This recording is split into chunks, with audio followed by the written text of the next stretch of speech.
Police headquarters. Just a second, please. Homicide Bureau. Sergeant O'Brien. This is James Morris speaking from Edward Cunningham's residence in Oak Knoll. Yes? Mr. Cunningham has just been found dead in his bedroom. I've called his doctor, and he suggested that I notify the police. You did the right thing. What's the address out there? 1837 Oak Knoll. 1837 Oak Knoll. We'll have a man right out. Yes? Where's Captain Reynolds? Out on the call. Ryan back yet? No, sir. All right, send a man in to hold the desk down. I'm going out on a suicide.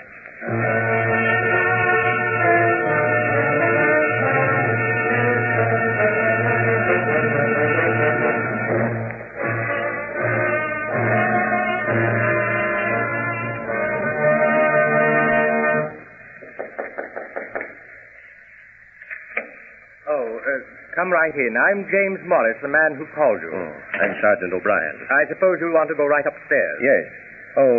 I haven't met this gentleman. This is Mr. Collins, a banker. How do you do, sir? How do you do, Sergeant? It's a shame this had to happen. We've all been... Who's the lady in the next room? Jane Wilson, Mr. Cunningham's niece. She's rather hard hit by what's happened. You see, she was very fond of her uncle. She's been practically a father to her, and... Did your doctor arrive?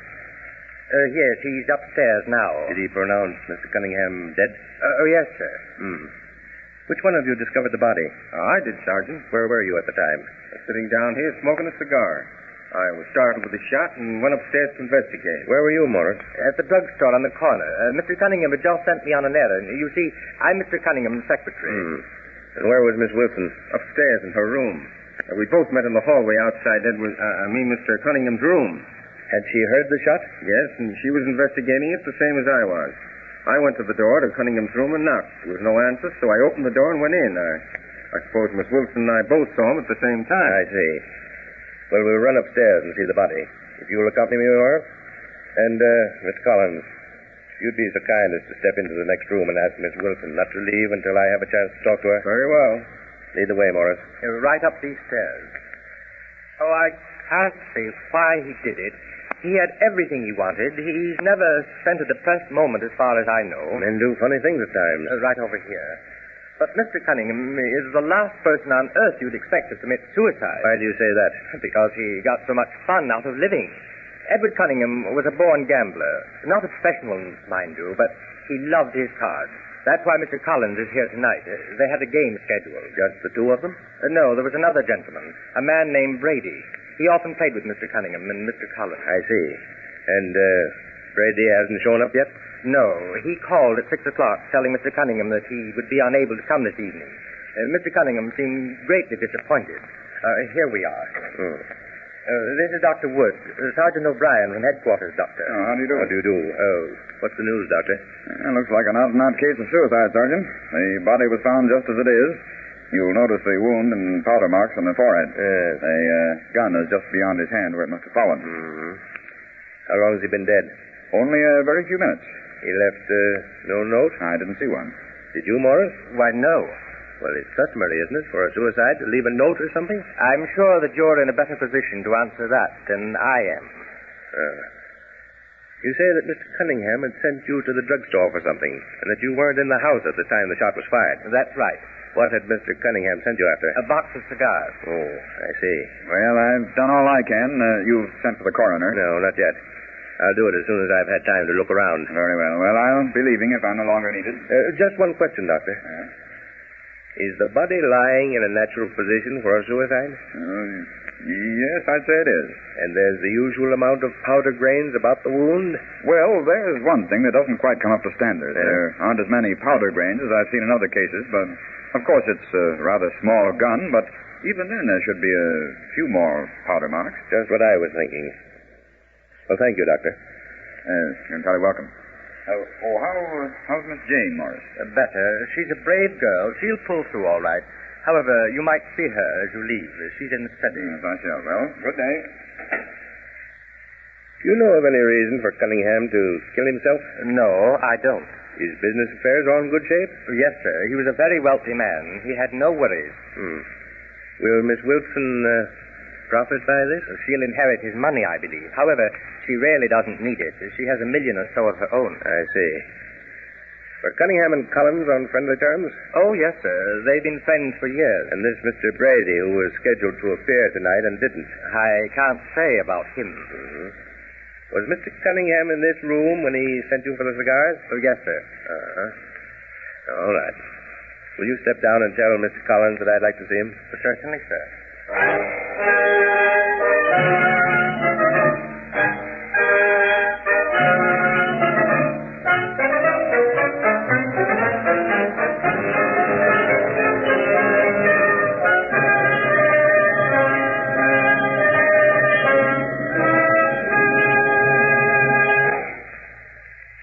Mr. Collins, you've known him for 20 years and have never known of him to be in any trouble of any sort? That's right. Why, there's no one who'd want to kill Cunningham. He was always kind and thoughtful. You were here tonight for a poker game, I believe, Mr. Collins. Yes, we make it a custom to play twice a week. The stakes run pretty high? Fairly so. We make it interesting. Mm-hmm. How much are the normal losses during an evening? Oh, I should say 10 or 15,000. Oh, you do make it interesting. Well, that's all a matter of viewpoint. What do you know about this fellow Brady who found it inconvenient to show up tonight? Very little. He was introduced to me at the Clover Club and is a gambler from the word go. I think Cunningham enjoyed playing with him. Was Brady a winner? On the contrary, he was a heavy loser. The night before last at my club, Cunningham was forced to take his IOUs for $25,000. Nice profit for one night.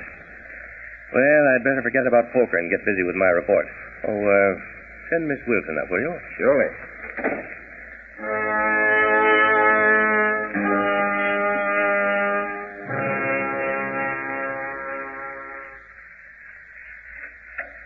Oh, come in, Miss Wilson.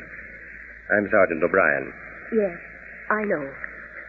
I'm sorry to have to ask you questions at a time like this, but it'll be best to get everything cleared up.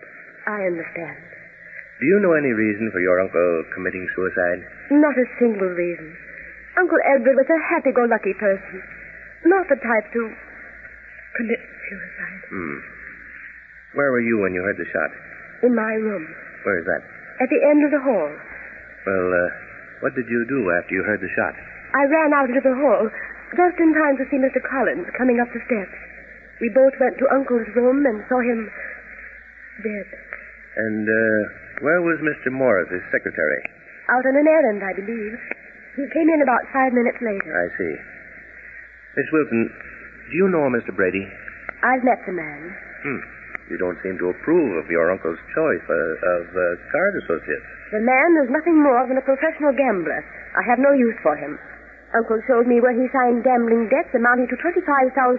Did you see the IOUs? Yes. Where did your uncle keep them? In this drawer here. Why, that's odd. They're gone. Gone? Yes. I saw Uncle put them there this afternoon.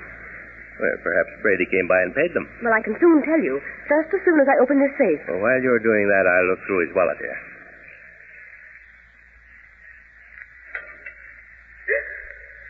Why, there's only $100 in the safe. Yes, and less than that in the wallet. I think we can safely assume that the IOUs were not paid. Do you recognize this gun? Yes. It's a Camp Perry Model 22. Uncle Edward used it for target practice. I see. You know your firearms. Did he ever attach a silencer to it? Not that I know of. No, I'm sure he didn't. I went to the ranch with him the few times he used it. I see. Can you tell me, Miss Wilson, what scattered the ashes in the fireplace here? No, I can't. Look here, Mr. Sergeant. If you feel that my uncle's death is a suicide, why do you keep poking around and asking so many questions? To answer that, my dear young lady, would be to give away a very ingenious plot.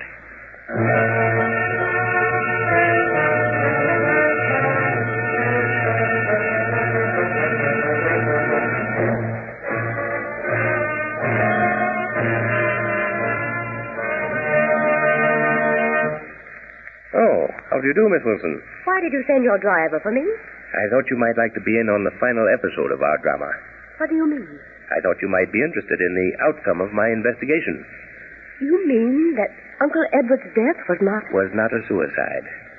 Your uncle, Miss Wilson, was the victim of a very cold-blooded, deliberate murder. I was fairly sure of it the first day there in your house. Since then, I've learned things that have led me to the murderer. But who could possibly... I've had my men trailing him for days, and I find there were 2 in on the scheme. They're in that room talking things over. If you like, we'll go in and give them a little surprise visit. Step over here with me. I can't believe it. Are you ready for a surprise? Yes. All right. Oh, good evening, Mr. Morris. Don't bother getting up. Keep your seat. I believe your friend is Mr. Brady. Why, what do you mean, breaking into my apartment this way? I'm here on an errand, Morris. Like the one you ran for Cunningham the night he was killed. Only my errand will be completed. Morris, I arrest you and Brady for the murder of Edward Cunningham. No, you don't. Don't one of you move. We've an airtight case. You're both headed for the hangman's noose. Do you mean that Morris, my uncle's secretary, was implicated in this dreadful affair? I certainly do. However, he was just a pawn for Brady. Brady lost $25,000 to your uncle in a poker game. He had to get those IOUs back, so he concocted a scheme with Morris to get the IOUs and to rob your uncle's safe at the same time. But Morris was at the drugstore. I don't see... How the murder was accomplished? Yes. You remember that I asked if your uncle had ever used a silencer on the gun. Yes? I found the marks of a silencer on the barrel. Morris killed him with a silencer, then removed it, wiped the gun clean, put your uncle's prints on it, and left. But what about the shot? Scattered ashes explained that. In leaving, Morris tossed a blank cartridge into the glowing coals. In time, it exploded, giving him time to get downstairs and establish an alibi. Oh, here's the sergeant for his prisoners.